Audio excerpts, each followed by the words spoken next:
the teaching of this chapter. But what is taught in this chapter can help us understand why a vision like that is so essential for a church to be successful. So let's get into what's going on. First 7 verses in chapter 13, how we are to submit to authorities. Verses 8 through 10, why and how disciples submit. And then 11 through 14, why Christians are different. Why we're not going to fit in. This is just the way that it works, okay? Let's start reading the Bible. Chapter 13, beginning, I'm sorry, we already talked about that. So the key principle in Christian theology in chapter 13 is we are all submissive servants to Jesus Christ.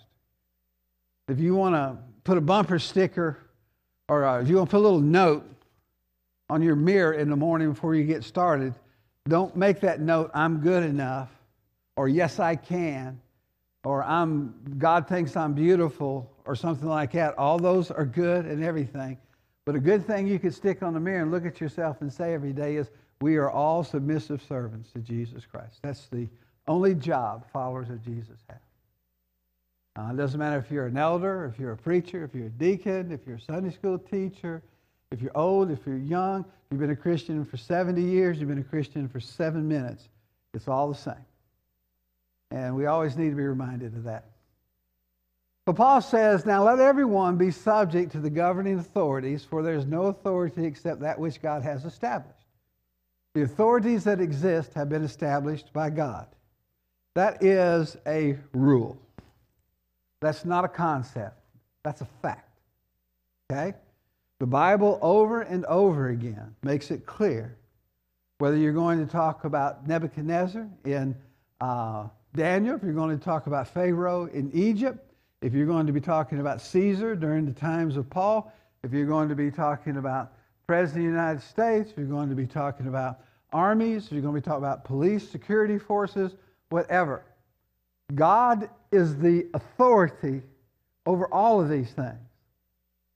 Now you have to understand that when Paul wrote this, the authorities weren't coming from a Christian worldview or a Judeo-Christian worldview. We live in a time where our armed forces and our police department, almost every place I've ever been, a lot of the police cars will have this little decal on the side or the back of their car that says to protect and serve. Well, that's not always been the purpose of policemen, okay? That's a Christian concept.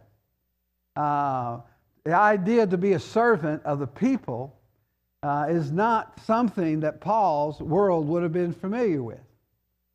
In fact, it was almost completely inverted in the first century.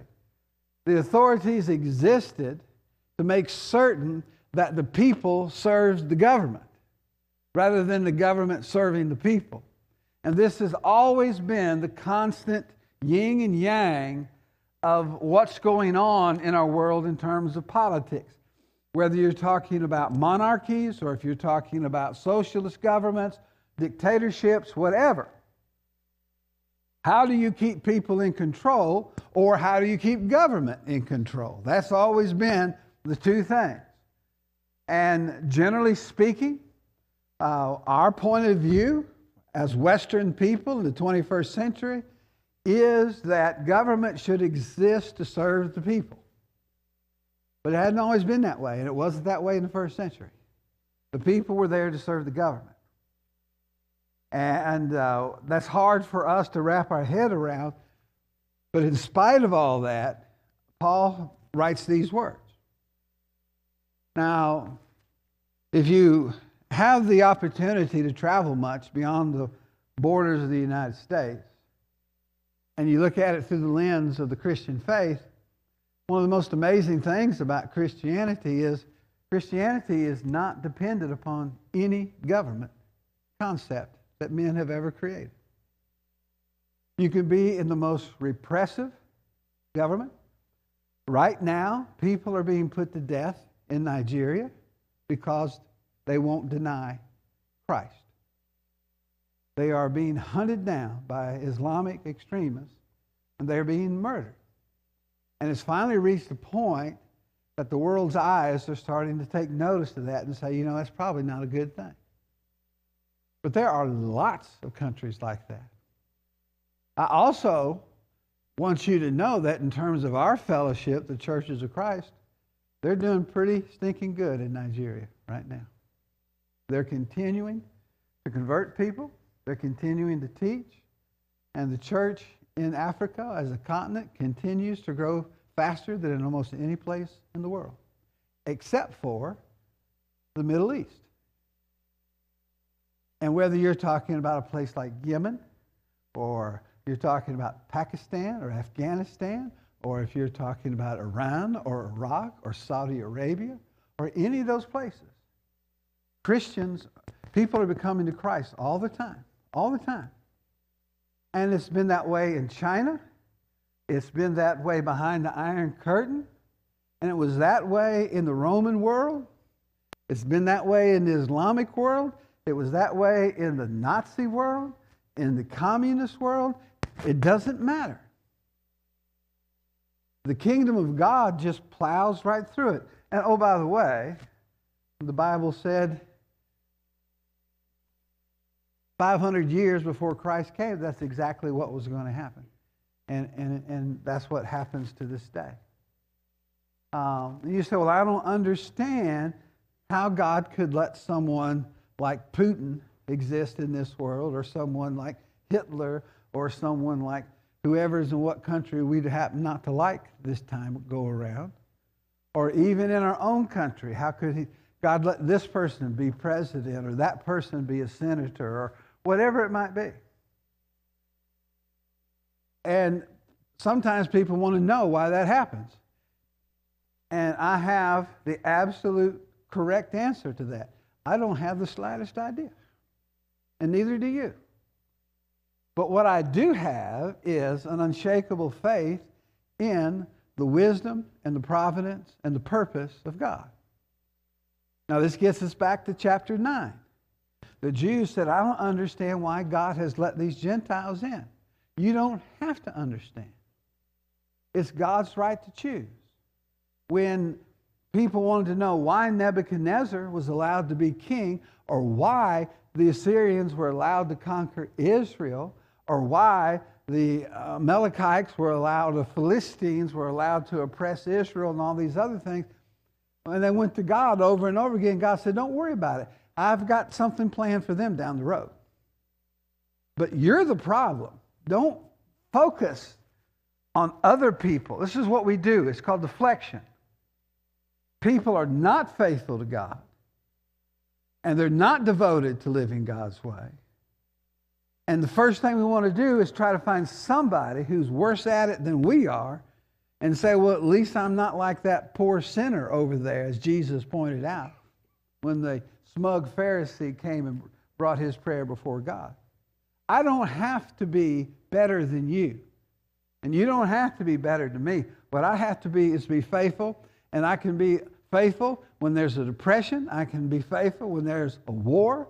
I can be faithful when there is political uncertainty. I can be faithful when everything seems to be turned on its head. And the reason I know that is because that book that you have in your hand right now is full of stories being faithful in some of the worst situations in the history of the world. And they came through it, and they conquered because they were with God, and God was with them. And everything that God does, He does. And we don't have to have it all figured out because we're not God. When you were a kid, or you have children or grandchildren, and they ask you why they have to do something, or when you used to ask your parents that, and your father or mother would say, because I said so, and you would say, because I said so. It would just hit you wrong. It didn't really matter. It's still true. It's because Dad said so.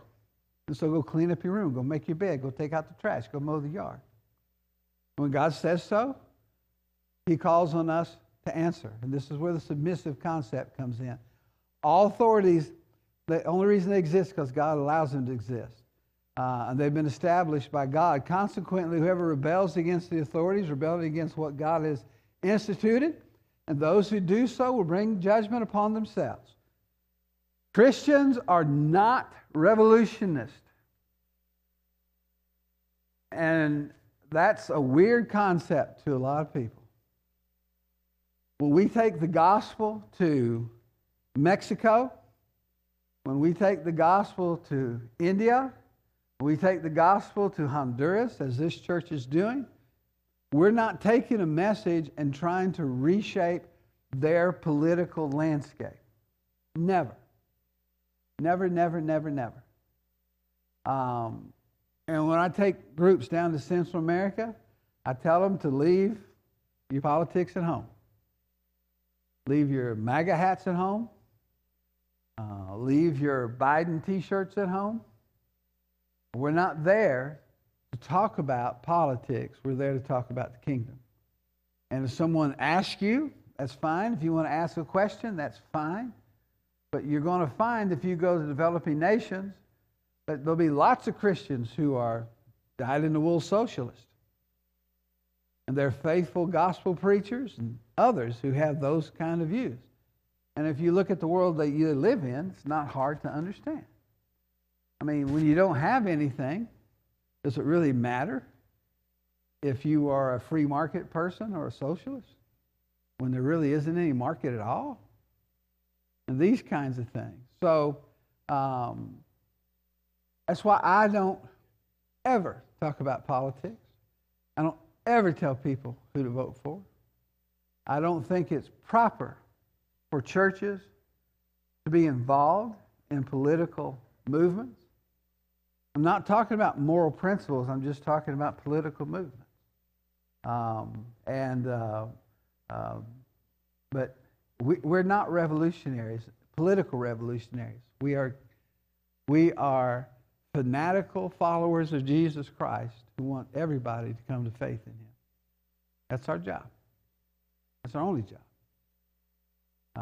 And it's hard for us as Americans to wrap our hearts around an idea that says it doesn't matter if you're in a dictatorship or in a communist country or an Islamic country or a despot leading the way or whatever it is. It makes no difference. That's not our prime interest. And but it's true. Anybody want to say anything? Okay. Consequently, whoever rebels against authorities rebels against what God has instituted, and those who do so will bring judgment upon themselves. For rulers hold no terror for those who do right, but for those who do wrong.